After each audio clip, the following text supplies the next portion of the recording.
There's an organization called the Military Religious Freedom Foundation, run by a man named Mikey Weinstein, a Republican who worked in the Reagan administration. Mr. Weinstein wants to hold military officers responsible for perceived religious proselytizing. I got it, proselytizing. Writing in the Huffington Post, Weinstein says, quote, "We face incredibly well-funded gangs of fundamentalist Christian monsters who terrorize their fellow Americans by forcing their weaponized and twisted version of Christianity upon their helpless subordinates in our nation's armed forces. We must vigorously support the continuing efforts to expose pathologically anti-gay, Islamophobic, and rabidly intolerant agitators for what they are, die-hard enemies of the United States Constitution," unquote. Joining us now from Albuquerque, New Mexico, is Mr. Weinstein. All right, I want to get very specific here. Do you believe that an officer in the military who opposes openly gay individuals serving, is that officer homophobic?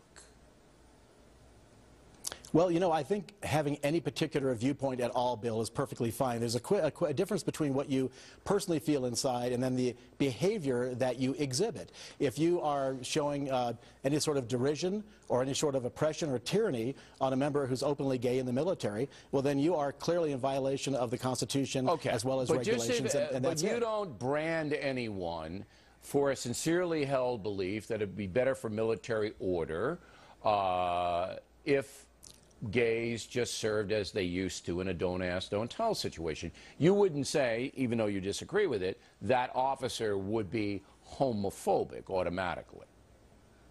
Absolutely not. Okay, all we care about is we're a hamburger, not a complex meal like Chateaubriand. It's your behavior and your attitude that matters. What you have inside belongs to you. We assume that the military code of justice will take care of people who violate military law. Let's get on to the... Not a good assumption, Bill. Not a good assumption. No, so you think the military is corrupt in that regard, Mr. Weinstein?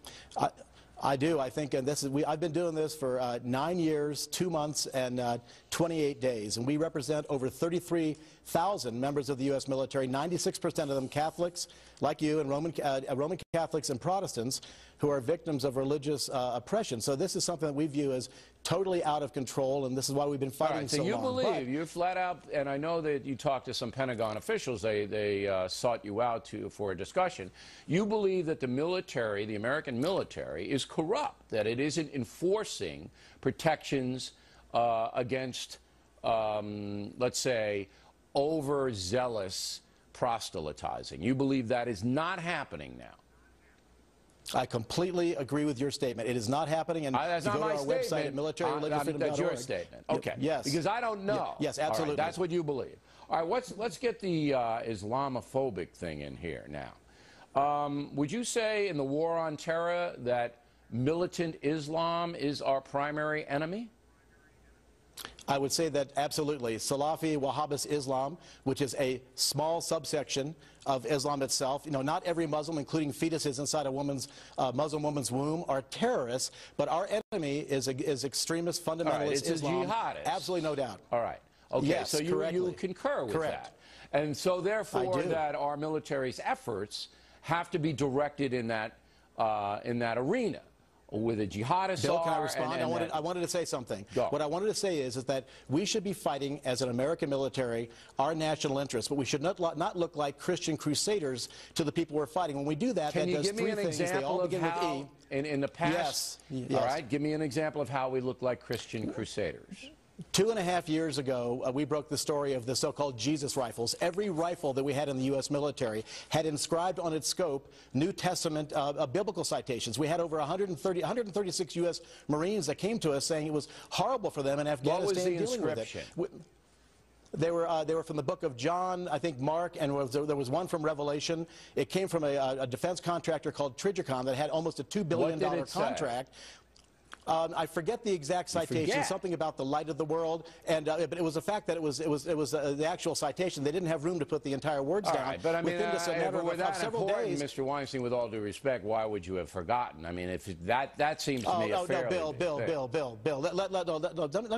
me try to respond here. Right. Obviously, the military grew this within a couple 3 days. They agreed that this was terribly wrong. It turned out that our NATO allies had these, even the Israeli Defense Forces. So it was they one forced a change rifle order on the maker that contractor to change it. I'm not saying it's right. I'm saying you should be able to tell me what the offending passage was. All right, final question for you.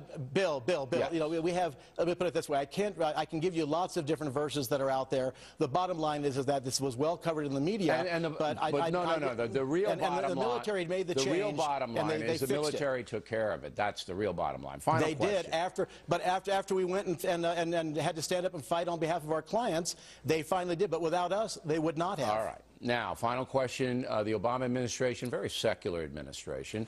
Are you still saying that the military is corrupt, or hasn't the Obama administration, after 5 years, wiped all this out? This is not an indictment on any member of the, of the White House. Obviously, whether it was George W. Bush or his predecessor or Obama, they're the commander-in-chief. We are seeing things that are better, clearly, under Obama. You say secular like it's a bad thing. From our perspective, it means it's a level playing field. I didn't say it was a bad thing. It was just a statement, Mr. Weinstein. You got to be able to, come on. I said it's a secular administration. Yes, I would say I say that very proudly. That means that everybody gets equal rights. This is the no-spin zone, and that's why we support it. Listen, if everybody got equal rights in a secular society, I would applaud it. Of course, that's not true. We don't live in a perfect world, and secularism brings its own problems. Mr. Weinstein, we appreciate you being a stand-up guy and coming on in.